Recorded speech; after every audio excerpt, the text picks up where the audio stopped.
I have just come up with the best, dumbest idea yet. As you guys voted for in a previous video, I am going to read and review for you guys Before the Coffee Gets Cold by Toshikazu Kawaguchi, which is a pretty well-known book at this point. It is a Japanese translated fantasy, relatively short book about a time-traveling cafe. And the other day I got the idea, what if I try to read all of this book before my coffee gets cold? So silly, but I think it'll be a lot of fun.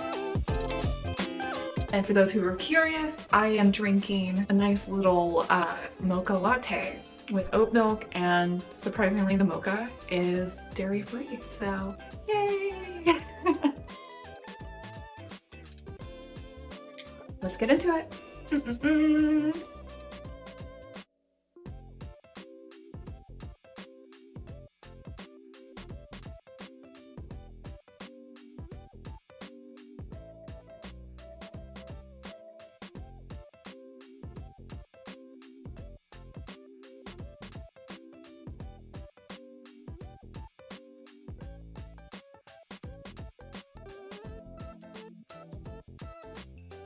And there we have it. I am done. Roughly 270 pages in 3 hours. Alas, my coffee not only got cold, but I finished it before the end of this book. I feel like that ties in nicely to some of the thoughts that I have about it. Now, I will remain as non-spoilery as possible. Just give you some thoughts and impressions. Obviously, I might change my mind on some things because it's really fresh. I literally just finished it, but here we go. So overall, I thought it was good. It was interesting. I love the premise. It's an intriguing concept. It's an interesting idea for a fantasy that I think they did well in having some poignant emotional reasons why a person would choose to go back in time. I did have a few problems with it, but I don't know how much of that is me versus something the average person would experience. It was a peculiar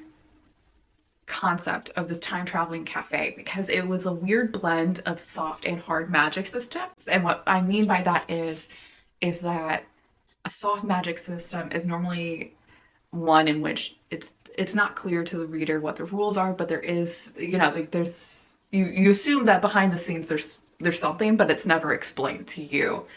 And you just kind of roll with it. And versus a hard magic system, you are right alongside the characters as far as knowing the rules, and they tend to be very strict and regimented rules for the magic in the system and all that fun stuff. So we have this time traveling cafe situation, and there's like certain rules of like you have to sit in this certain seat and you have to do X, Y, and Z and whatever in order to go back in time, and there's a time limit and all that fun stuff.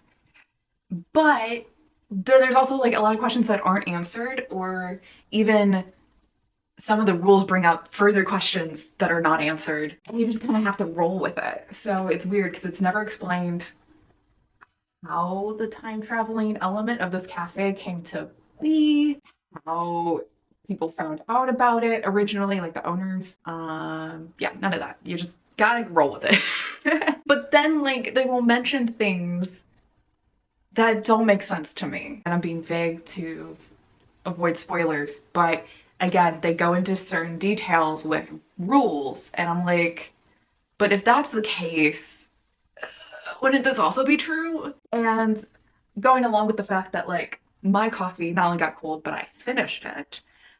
In much the same way, there's certain elements of things related to the coffee that I'm like, okay, but if they add milk in it, wouldn't it get cold faster?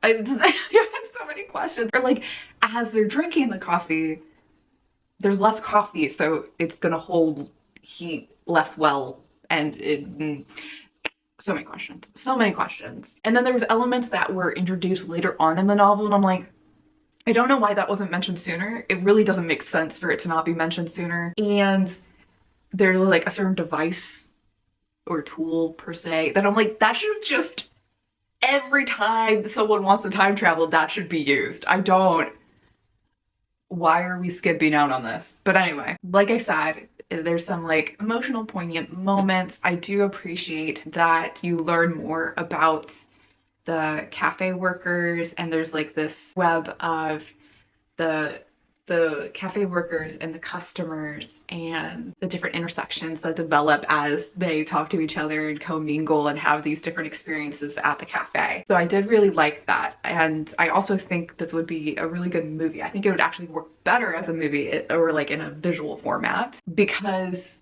I don't know if it was the translation or not, but the writing felt a bit stiff to me. And the dialogue, especially in the beginning when we're getting to learn this like larger cast of characters, was a bit, like the dialogue was a bit stilted. It just made for like not the easiest reading experience to like get into the groove of when you're first starting a new book. But maybe that's just me, I don't know. I would love to hear your thoughts if you've read it. The other thing too, that like I said, you get to know a lot of characters all at roughly around the same time in the first bit of the book, and a lot of them have like names that start with the same letter, and so that was also a little confusing because I'm like, wait, so there's Kumi, there's Kie, there's Kotake, like there's just like so many. I'm like, wait, so who is that again? But I'm glad I finally read this. There was so much hubbub about it. I liked my little quirky little prompt that I gave myself for reading it. It got me to zoom through this really fast. I don't know if reading in this one sitting was better than reading it in pieces, but it was definitely an enjoyable way to spend an afternoon. Let me know down below if you like this book or you might pick this book up. Like and subscribe, and I'll see you next time. Bye!